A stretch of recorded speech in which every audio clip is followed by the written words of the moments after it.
Hi friends, welcome to Khandagiri Murugan blog.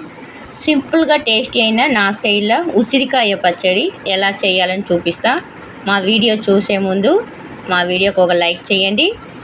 మా video నచ్చితే subscribe చేయండి. రండి వీడియో లోపల పోతాం. ఉసిరికాయ తీసిన ఇప్పుడు ఇడ్లీ గిన్నెలో వాటర్ పెట్టి ప్లేట్ పెట్టిన. ఇప్పుడు దీంట్లో రెండుగా పెట్టేసి లైట్గా ఒక బాయిల్ వస్తే చాలు, మరి మెత్తగా ఉడకొద్దు. ఫ్రై ప్యాన్ తీసుకున్నా. దీంట్లో 2 టీ స్పూన్ మెంతులు, 1 టీ స్పూన్ ఆవాలు, ఎందుకంటే 1/2 కిలో కదా దీనికి సరిపోతుంది. అది ఎక్కువ వేస్తే కూడా సేదు వస్తుంది. లైట్గా వేయించి పౌడర్గా చేసి పెట్టుకుంటాం.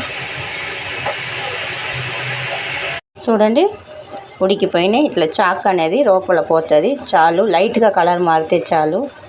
మరి ఎక్కువ ఉడికితే కూడా బాగుండవు కదా, అంతే. బంద్ చేసి ఇది పక్కకు తీసి పెట్టేసాం. ఇప్పుడు చిన్నగా కాటిగా పెట్టేసుకుంటాం, ఎందుకంటే ఉప్పు కారం అని దాని లోపల పోవాలి కదా. కొంచెమే కదా గట్టిగా అవుతుంది.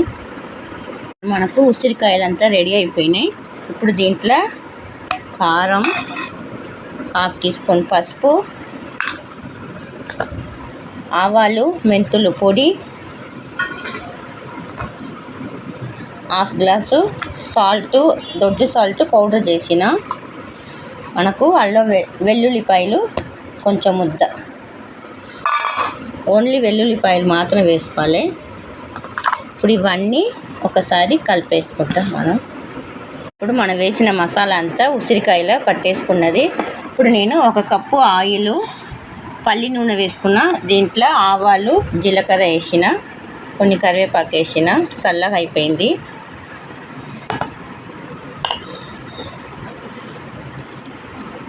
చూడండి ఎంత బాగా రెడీ అయిపోయింది మన ఉసిరికాయ పచ్చడి. చూడంగానే నోరు ఊరుతుంది కదా. పచ్చడి వేయడం ఈజీయే, కానీ కొంచెం మెజర్మెంట్ మాత్రం మనకు కరెక్ట్గా రావాలి. ఎలా వచ్చింది మనకు ఉసిరికాయ పచ్చడి? ఇట్లనే ఒక మూత పెట్టి ఒక 3-4 రోజుల తర్వాత తీసుకుంటే మనకు టేస్టీ అయిన ఉసిరికాయ పచ్చడి రెడీ అవుతుంది. మీరు కూడా సేమ్ ఇలానే రెడీ చేయండి. ఎలా వచ్చిందో కామెంట్ బాక్స్లో కామెంట్ ఇవ్వండి. మీ ఫ్రెండ్స్ అండ్ ఫ్యామిలీకి షేర్ చేయండి. నెక్స్ట్ ఒక వీడియో చూద్దాం. బాయ్.